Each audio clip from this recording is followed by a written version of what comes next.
Alors là, j'en pouvais plus. J'en pouvais plus.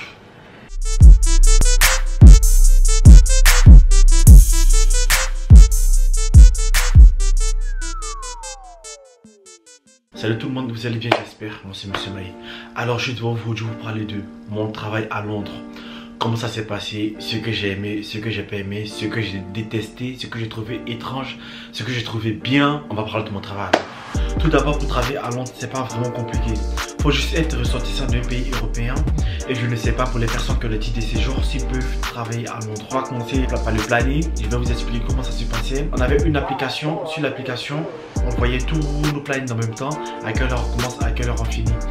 Et on voyait notre jour off et notre jour où on pouvait travailler. Sur le planning, il y avait le mail de tous les managers. Si jamais vous avez un problème, que vous savez que c'est le responsable qui travaille aujourd'hui, vous lui envoyez un message pour lui dire que vous ne pouvez pas ou pour lui dire que vous allez avoir du retard. Du coup, c'était pas vraiment compliqué à ce niveau-là. Moi, je commençais tout le temps à 11 h pour finir à 19 h. Genre, c'est moi qui débrasse les tables. Les clients, ils étaient gentils, agréables, ils souriaient tout le temps, ils disaient tout le temps bonjour, au revoir, merci beaucoup. Ils s'excusaient qu'ils faisaient des trucs de travers. Ils étaient pas mal polis, honnêtement. Alors, après, peut-être moi, je suis tombé dans un coin qui était vraiment agréable où j'ai eu la chance. Avec mes collègues, ça s'est plutôt bien passé. Mais les différents types d'accents, j'en pouvais plus. En fait, je dis pas ça juste pour essayer de dire que moi je comprends l'anglais. Déjà moi je suis archi nul en anglais. J'étais encore plus nul en anglais que j'étais en France. Il y avait deux personnes qui étaient vraiment anglais. Tout le reste c'était des Espagnols, des Mexicains, des Vénézuéliens, des Polonais, des Portugais, des Italiens. Différents types d'accents, différents types de manières de parler, différents types de manières de s'exprimer. J'ai vraiment eu du mal à les capter au début. Ma première semaine j'étais en mode pardon, what do you say, can you repeat please. J'ai galéré de ouf pour pouvoir comprendre chacun. Parce qu'en fait mon oreille ne pouvait pas s'habituer à tous les types d'accents avec qui je parlais. Mes 2 premiers jours quand je prenais mes pauses, je parlais à personne. J'étais dans mon coin, je mangeais, j'étais sur mon téléphone, je finissais, je montais, je reprenais mon travail. Même mes managers, j'avais un manager qui était polonais, italien, espagnol et mexicain, une vénézuélienne. Je sais pas si ça se dit comme ça, vénézuélienne. Ouais, elle vient du Venezuela. Bref, même une fois, j'ai dû demander à un espagnol que est-ce qu'elle a eu le même problème et est-ce qu'elle a le même problème que moi d'avoir du mal à comprendre les différents types d'accents. Il m'a dit oui, que c'est normal. C'est archi normal que j'avais des difficultés et que j'ai des difficultés à comprendre les différents types d'accents qui parlent anglais. On avait quoi comme règle? Genre, on avait le droit de mettre n'importe quel pantalon. Peu importe du moment qu'il est bleu nuit ou il est noir. Nous passer un t-shirt noir. Les chaussettes ne doivent pas être de couleur, ils devraient être noirs aussi. Et les chaussures doivent être noires. Si tu as des piercings, tu n'as pas de piercings, c'est pas le problème. À condition que si tu as une piercing que tu en cuisine, là, on te demande de mettre, ils avaient des trucs pour protéger la barbe aussi. Ils avaient des trucs pour protéger quand tu en cuisine. Mais quand tu n'es pas en cuisine, bah, tu peux garder ta barbe. Il n'y a pas de problème avec ça. On avait le droit de prendre la boisson quand on veut. On fait du Coca-Cola, de l'eau aussi, du café. On avait droit à volonté. Je buvais beaucoup d'eau. En étant en été, en plus, c'est trop chaud. Boire beaucoup de Coca, c'est pas trop bien. Enfin, moi je trouve que c'est pas trop bien. Après, d'autres, ils kiffent boire du Coca. Quand on en été du Coca bien frais, je juge pas. Là-bas, quand tu venais en retard, tu étais vu de mauvais oeil au fait. On avait une pause de 30 minutes. Les pauses, ils n'étaient pas programmées. Ça dépend du manager. Il peut te donner ta pause ou à 12 h ou il peut te donner ta pause à 16 h ou 17 h. On prenait ce qu'on veut parce que on faisait les nourritures froides et les nourritures chaudes. Genre en mode on avait des sandwichs et aussi on avait des repas. Des repas composés, genre on avait de la purée, on avait des pâtes, on avait du riz. Chez le manager, souvent il décidait de ce que toi tu mangeais. Mais la majorité du temps, c'est toi-même tu décidais de ce que tu as envie de prendre. Du coup, c'était plutôt agréable. Après, personnellement, moi je m'en foutais que le manager me disait de prendre un sandwich froid ou le repas chaud. Je m'en foutais, je prenais, je partais, je mangeais. Je m'en foutais, j'étais pas là-bas pour dire ouais que non, je préfère ça plus par rapport à ça. Après, j'ai des collègues, souvent ils disaient au manager non, moi je veux pas celui, je veux ça, je préfère ça. Après, je me dis parce qu'ils se connaissent depuis longtemps, ils avaient plus d'affinité. Puis moi, j'étais nouveau, j'étais pas là-bas pour longtemps. J'ai préféré garder une bonne relation avec tout le monde et parti. Quoique, une fois, je me suis embrouillé avec un collègue, mais je vais vous expliquer ça dans une story time parce que il m'a tellement. Mais vu que j'ai pas beaucoup de vocabulaire en anglais, du coup, je l'ai regardé comme ça. Et j'ai dit ok. Alors mon taf je l'ai fait à Benugo, B-E-N-U-G-O. Et j'ai travaillé au musée national de sciences. C'est un peu comme prêt à manger. Je sais pas si vous connaissez prêt à manger. Genre ils sont un peu partout. Benugo il était au musée national de sciences à Londres. Même le musée il n'est pas loin de l'ambassade de France. Il y avait toute une sécurité. Quand tu arrivais, tu signais, on te passait une carte, tu signais ton heure d'entrée, ton heure de sortie. Après, je le comprends. C'est par rapport à la sécurité parce qu'en même temps, c'est le musée national de sciences. J'ai cru comprendre que c'est le plus grand musée de Londres. On avait toute une sécurité. On devait prendre une carte. Signer, c'est les portes par moins 5 minutes. Tu vas t'échanger, poser ton sac et aller. Tu vas prendre au moins encore 5 minutes. Le temps de monter jusqu'à aller au cafétéria, tu vas prendre au moins 5 minutes. Du coup, il faut compter 15 minutes. Du coup, tu dois arriver déjà en avance. Et là-bas, comme j'ai dit, arriver à juste à l'heure, c'est arriver en retard. Ah, bah c'est un point aussi que j'ai vraiment kiffé. Tout ce que tu vois, tu vas aller du bonjour. En mode hi, how are you? Bonjour, bonjour, bonjour, bonjour, hi, hi, hi, hi, hi. On avait le droit de travailler avec nos téléphones. J'ai encore reçu un message, on peut prendre le message direct, on peut prendre nos téléphones, regarder vite fait et répondre vite fait. Mais on n'a pas le droit de rester au téléphone pendant quoi? 1 à 2, 3 minutes. Et mes collègues, ils étaient au top, honnêtement. J'ai kiffé travailler avec mes collègues. Ils avaient différents types d'accents et moi, pour mes oreilles, ça m'a grave aidé. Et vu que je suis parti pour apprendre la langue et que je travaillais, ça m'a vachement aidé le travail. Travailler là-bas, travailler à Londres, j'ai vraiment kiffé. Quelques-unes des trucs que j'ai pas vraiment kiffé, à la mafia Spanish au fait. Genre ils se mettent en groupe, ils commencent à parler.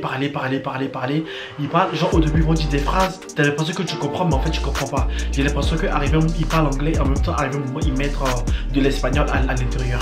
Même une fois j'ai demandé à un gars, ouais mais quand vous parlez de quoi? Et je comprends pas ce que vous dites. Il dit oui que c'est normal parce qu'on parle anglais et quelquefois on met quelques mots espagnols à l'intérieur. Du coup il parlait du Spanglish. Il y avait moins de français. Les personnes qui disent que ouais à Londres il y a beaucoup de français, ouais je suis d'accord avec vous. Mais waouh, il y a beaucoup d'espagnols aussi, il y a beaucoup de mexicains, il y a beaucoup d'italiens, il y a beaucoup de vénézuéliens, il y a beaucoup de polonais. Moi dans mon taf on était que 3 français. Après peut-être c'est un peu beaucoup trop, mais on travaillait même pas ensemble. Non pardon, 4 français. Après peut-être c'est un peu beaucoup trop, mais on parlait même pas en plus. Il y avait eux qui étaient en accueil, il y avait le chef cuisinier, les vigiles qui étaient français, mais on se voyait presque pas. À part avec la personne qui travaillait dans le même au cafétéria avec moi, mais lui me parlait presque pas, enfin il me parlait français mais vite fait, juste pour m'expliquer des trucs qui sont compliqués. Ça m'a beaucoup aidé à me parler français, ça m'a beaucoup aidé à être moins en contact avec la langue française. Je vais vous expliquer comment ça s'est passé à Londres parce que je vivais que avec des français et c'est un truc je vais vous dire si c'est conseillé ou pas, mais je vous le déconseille automatiquement.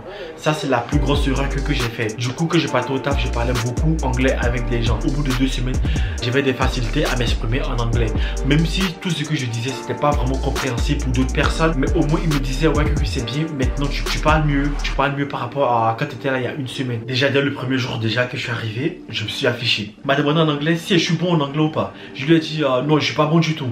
Après il a dit quoi? Il a dit ouais que c'est pas grave même si t'es pas bon en anglais, je suis sûr et certain que d'ici 1 semaine si tu restes ici, tu pourras dire 2 à 3 phrases. Et il avait raison.